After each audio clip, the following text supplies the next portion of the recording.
QSL, yeah, I'm using just a random wire that I built that goes into a Elecraft KX2, and I'm running about 10 watts right now. QSL?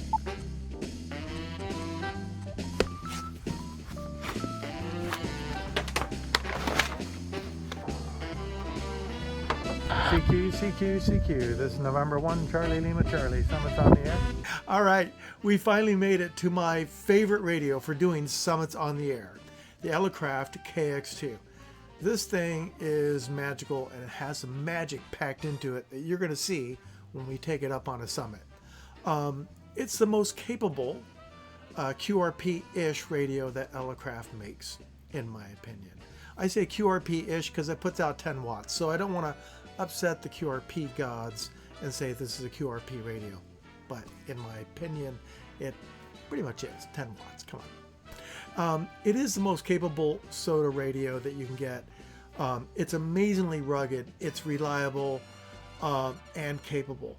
I've taken this thing on probably over 300 activations plus, I'm sure of it. It is the SOTA radio of choice for me, and I think a lot of folks. It does 80 meters through 15, CW, sideband, data.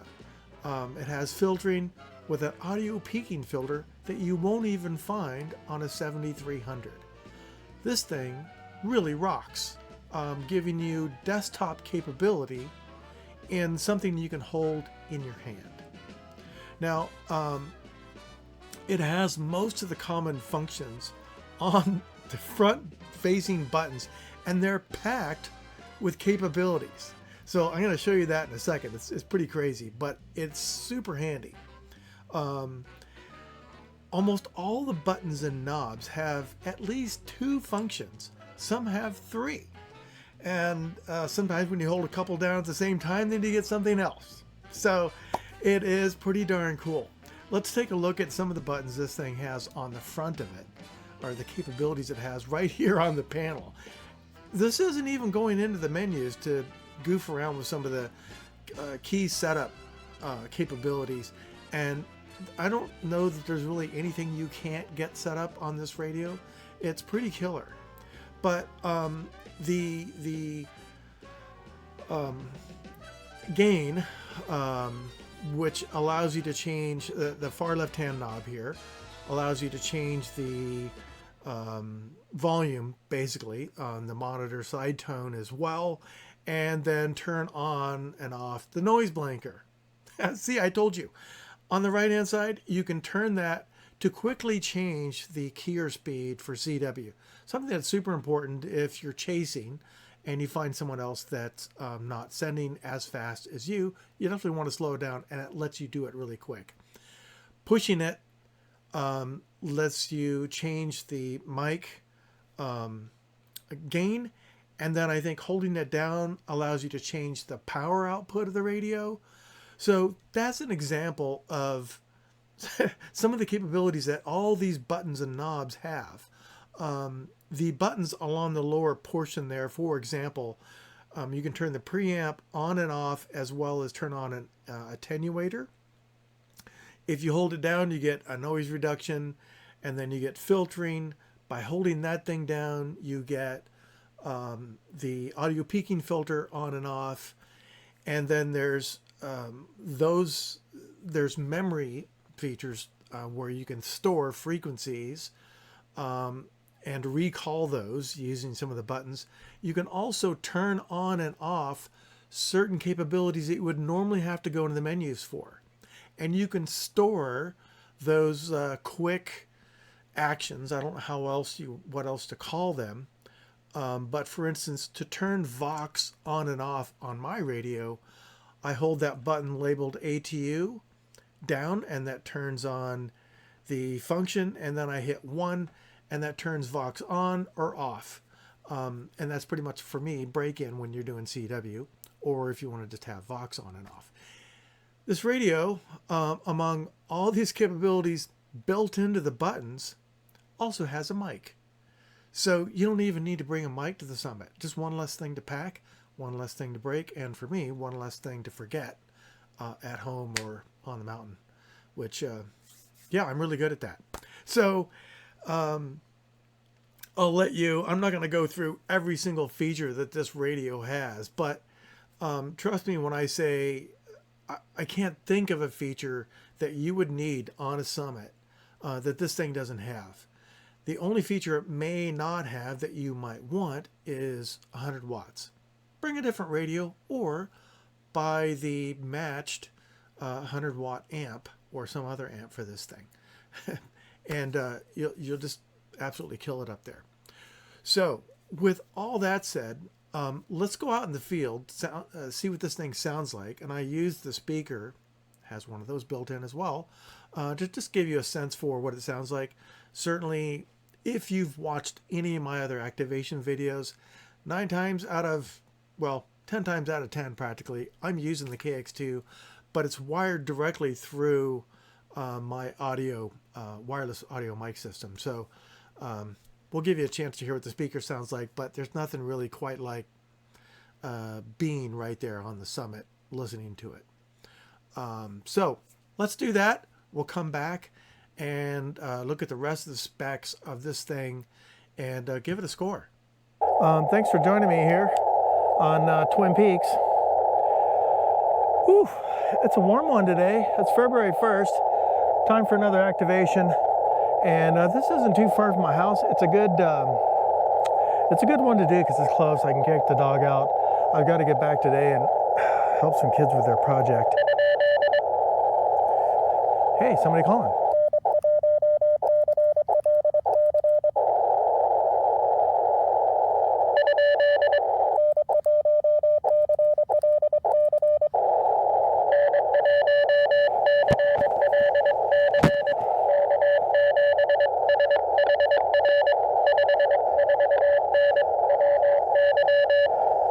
All right, that's kind of funny because I basically just turned on the radio. There he was. And so I thought, hey, why not? So there's my first CWQ. So I just finished on the other radio, little Anytone radio that I will do in a future video as part of our what radio on summits can we take. So if you've seen any other videos that I've done, I'd say probably in 2023, certainly 2024, 99% of all my activations were using the KX2, the Elecraft KX2. This is by far, in my opinion, the best radio for SOTA, bar none. It's a magic radio as well, and we're going to talk about where that magic is. As we get into this, I'm going to try to use more kind of capabilities on the radio than you've typically seen in some of my other radios, just of other videos, sorry, just to demonstrate the radio a little bit more. This is not a technical review. It's more hopefully practical on how to use this thing. So I'm going to go through a few things on the Summit, and then we're going to go back to the QTH in the Ham Ninja Studios and talk a bit more about this radio. So this is all about using it on a Summit and getting it up here. I generally bring it in this little case here. Let me just show you this. Here's the case.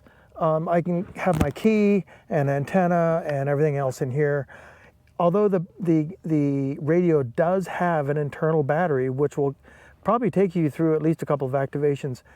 I have a little 6 amp hour battery that I plug it into from Bioino, and that'll give me 6 activations, no problem. And they're not quick activations. They're pretty heavy duty cycles. So I take that battery because I know I can do a whole bunch of activations and not have to charge it up all the time. And there are days when I've done 3 and 4 activations, you know, get out there and play all day long. There's some other little goodies that I have in here. Some of it's for doing YouTube videos. There's some backup keys in there, etc. Today I'm using the really nice Italian paddles right here, and I really like these. Trying to learn how to squeeze key a little bit more. So just to give you an example, squeeze versus slapping. So that's slapping.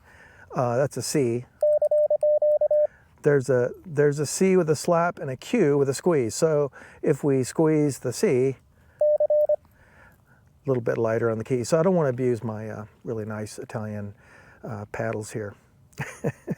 And these, the adventure paddles, are just fantastic. Just love these things. And I've been using them for 2 years. They've probably done a couple hundred, at least 200 activations with me. So anyway, let's talk more about the radio instead of these crazy keys. And we're going to get into this thing a little bit more. So this radio, as we'll get a little bit into depth, it's multi-mode, so that means it'll do CW and sideband. So this radio does all the way from 10 meters all the way down to 80 meters. So really flexible radio. I think the only thing that I've ever wanted to use it for was 6 meter, but just that was a bit of a reach for this radio. And of course, I've got other radios that do 6 meter for Summits on the Air, both 100 watts and 5 watts. For example, the Yaesu 817, I'm pretty sure it does 6 meters. The other thing this radio does, has some capabilities, is, and again, I invite you to go out and look at the specs on this thing at the Elecraft website, but you've got RIT, there's several different things you can change the display. You can enter the frequency manually, or you can use the buttons on top to change the band, and then, of course, you know, move your dial around. The other thing is it has a built-in microphone right here. So you'll see me hold this thing up, and we'll do a little sideband with it like a walkie-talkie. The filtering on this is extremely cool, and it has an audio peaking filter, which just absolutely rocks when doing CW and trying to work those weak stations. You can change the filtering, which we're going to do a little bit here during our demonstration. So let's get on with that. I told you earlier that this had a little bit of magic in there, in addition to the magic smoke that we don't want to let come out of the radio. There's also this button called the automatic antenna tuner. This thing will tune up a wet noodle, and I'm not kidding you. It'll tune up a wet noodle pretty much on any frequency. I'm using one of my favorite antennas, which we'll cover in future episodes on equipment for ham radio, which is antennas. But this random wire is a lot of fun because you don't even have to get out of your chair to switch bands. Not quite as efficient as a cut dipole, for example, but nonetheless pretty easy to use. So you reach down, hit the magic button, and you're tuned up 1-to-1 on this random wire.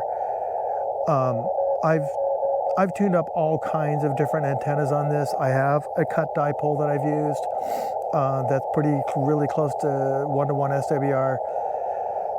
But having the automatic antenna tuner on this radio is just really, it really is part of the magic of this radio. Being able to use something in this size that has these kind of capabilities is absolutely incredible. And then we're going to output 10 watts as we try to do an activation here. Now, I normally use headphones and then tie it all through my audio system so that you can get a good listen. It may not be the best test today to see how, the audio is on this, using this setup is not the most scientifically sound, but you'll get an idea. The speaker in this thing works really, really well, and yeah, I think it's terrific actually. So let's get on and try to do this activation. We're going to go up to 14063. Man, we're busy today.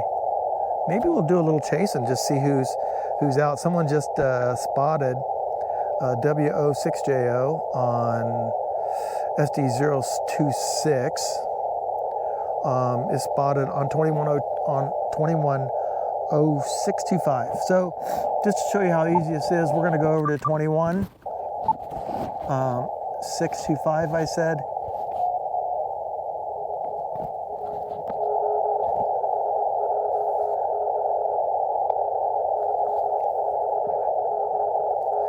There he is.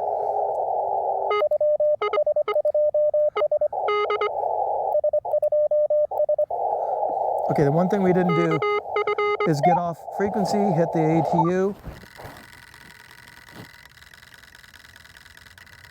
let the automatic antenna tuner do its thing, a little bit longer than usual, and then we'll go back to 625. I didn't recognize who that was. He's coming in 5.9 plus. So WO6JO, let's see if we can get him summit to summit.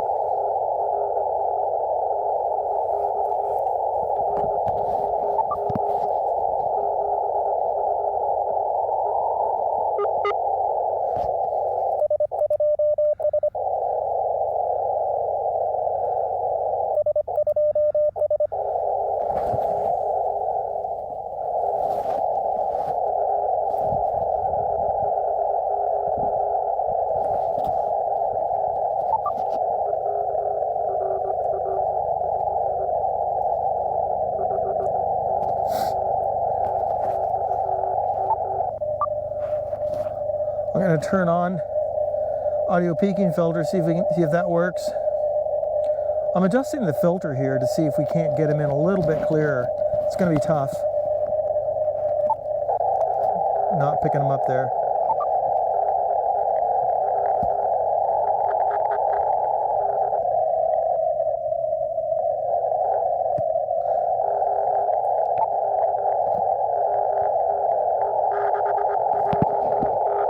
We should be able to work him there.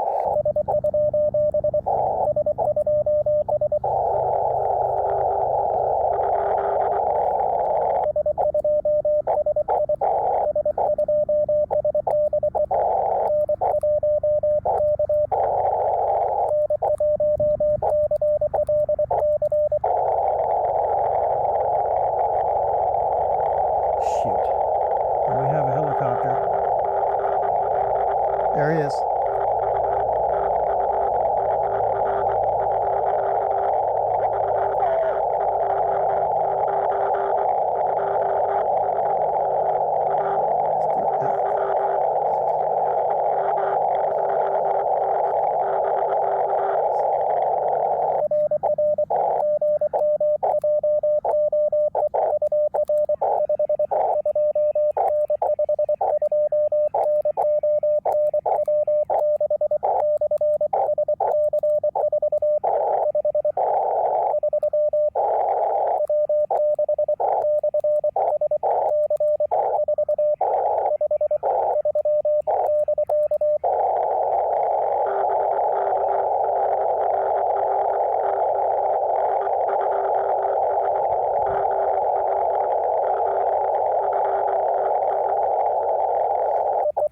Awesome. So we just worked a pretty weak station there, Joe, WO6JO, and he is on summit Sierra Delta 026. So working him on 21 megahertz there. So we're a little bit close for that, but still was able to pull him out. So that was fun. All right, so we're going to try to spot ourselves and do our own activation here, but we'll see if we can't get AA70Y. He's out there on 14065. So we're going to change bands again, drop down here, and we're going to get one more for you in CW. 14065. Let me hit the ATU first. We're tuned up that quick.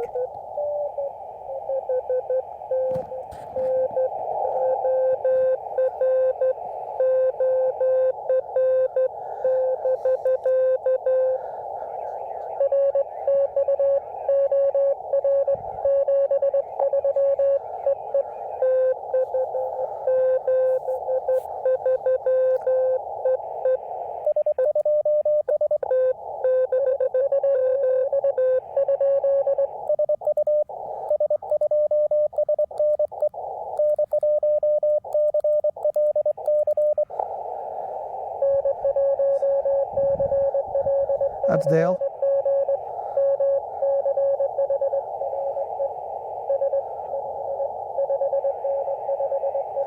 Give me a 5.9 in Arizona.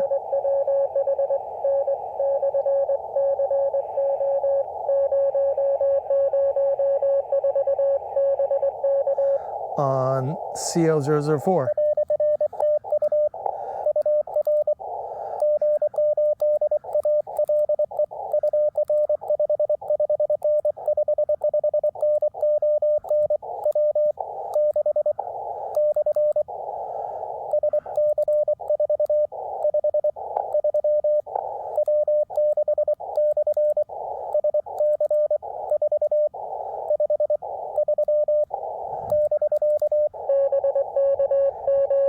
And Dale's actually New Mexico. W5N. All right, there you go. So, just knocking it out of the park. And I really haven't even spotted myself yet. So, yeah, I'd say that the activation's going awesome so far.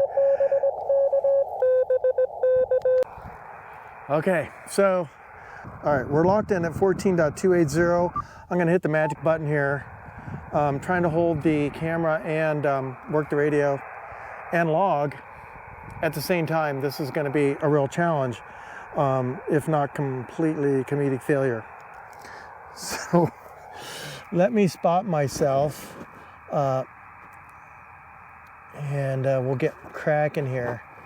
You're gonna see me kind of reaching down and everything. I'm trying to log on my phone. Let's see if I can do this sitting down. This is gonna be a task. All right, so I told you there was a mic right here on the far left-hand side of the radio. Let's use it.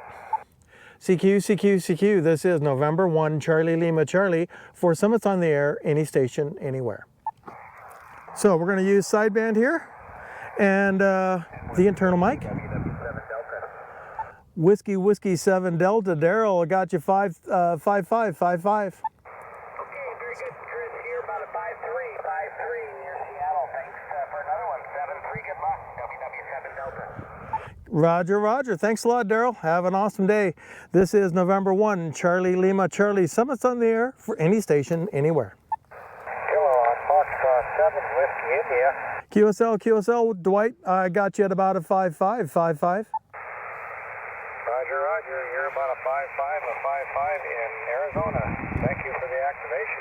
7.3. Hey, thank you, Dwight. Have an awesome day. This is November 1, Charlie Lima Charlie for Summits on the Air, any station, anywhere. There's also another antenna on here, which I'm going to show you when I get back to the QTH, that plugs right in here, goes straight up, and you can hear, you can basically use it like a walkie-talkie. It's incredible. And I've worked Japan with that little antenna. So this really is an awesome radio, given its multi-mode, does digital, has memories, the whole shebang. It's just an amazing amount of radio packed into something about just a little bit bigger than HT. So N4 SVD, N1 CLC. Quartzsite, trying out a new radio. This is the first time I've transmitted on it. KX2 450 Delta. Just trying it out. I'm in Quartzsite, Arizona. Over. QSL, you're in Quartzsite. What's your call sign again? November 4 Sugar Victor Delta. N4 SVD. QSL, N4 SVD. This is November 1, Charlie Lima Charlie. Hey, the radio's working really good. I got you 5.9 on a mountaintop in San Diego. All right, on a mountaintop in San Diego. Well, I'm talking off of a double bazooka. A radio wave is made a double bazooka on 20 meters, or? QSL, yeah, I'm using just a random wire that I built that goes into a Elecraft KX2, and I'm running about 10 watts right now. QSL? Yeah, QSL. Have a great day, okay? Alrighty, Alexander, you too, man. All right, and 4 SVD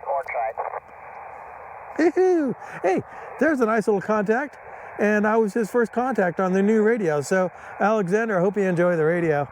And thanks for the QSO. So there you have it. There's sideband, CW, some of the capabilities of the radio that we've gone through. And you can hear some other guys working him. This is a really, really fun setup. And let me just turn this down. I've done a whole bunch of summits with this radio in all across the country, and I hope to do some in Europe as well. So again, my favorite radio because of the size, the weight, and the unbelievable capability that is packed into that little guy. There's no external tuner that's needed. It's all built in. It really is amazing. It's a lot of fun.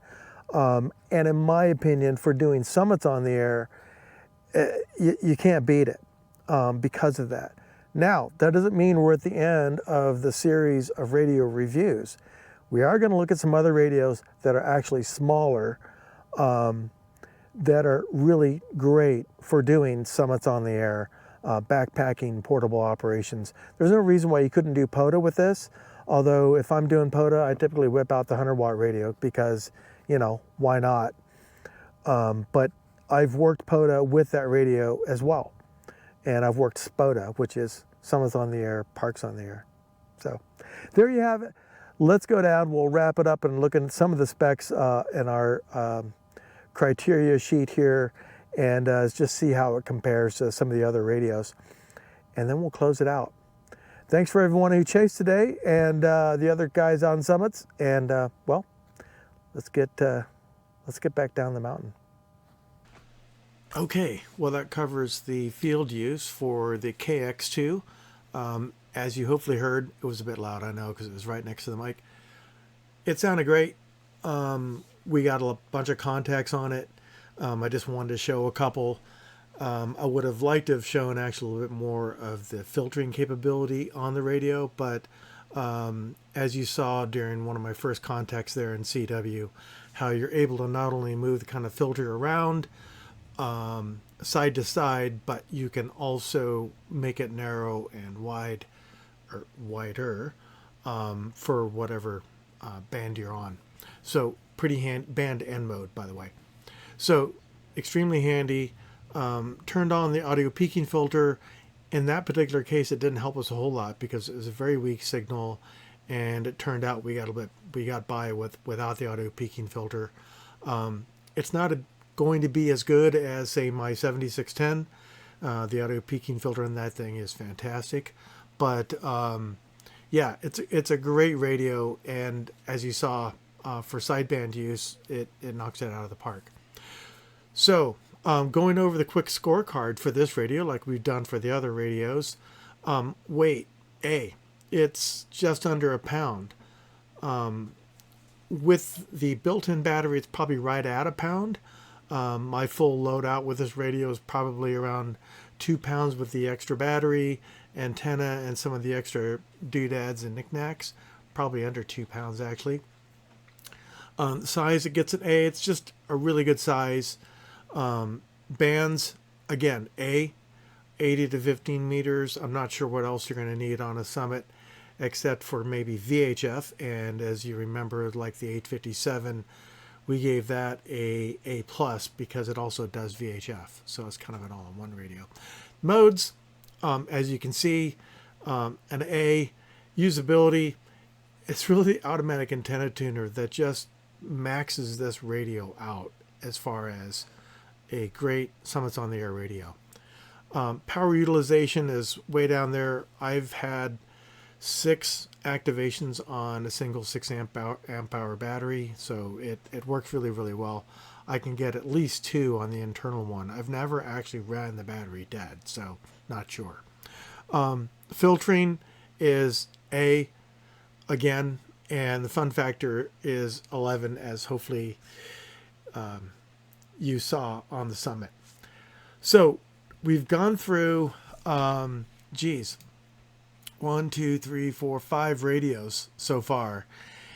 There's more to come, but I thought it would be interesting to look at these radios side by side, just a full comparison of what we've done to date with the 5 different radios, And of course, you can see the KX2 on the far right there pretty much maxes the score out. The 857, the 817 get the A plus on the bands.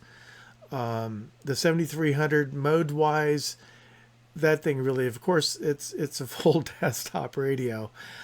It does better than the other ones. Usability, because it has touchscreen, it really has nice usability.